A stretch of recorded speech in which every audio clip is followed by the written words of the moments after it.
Ito ang pinakamainit na balita ngayon.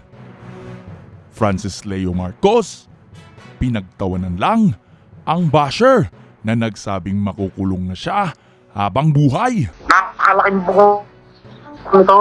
May makmanaw. Hane, manda ka na. FLM kulong pang Eden Hongkong.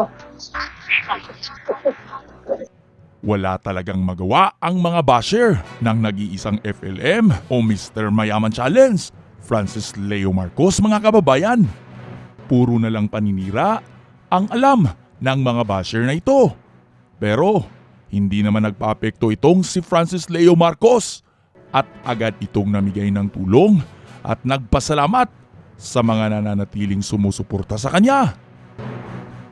Pinakyaw naman ni Francis Leo Marcos ang paninda ng ating kababayan na kanyang nakasalubong. Grabe talaga itong si Francis Leo Marcos, mga kababayan.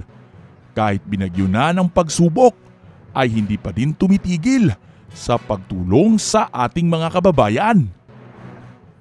Ikaw, kabayan, anong masasabi mo dito kay Francis Leo Marcos ngayong nakalaya na ang Mr. Mayaman Challenge?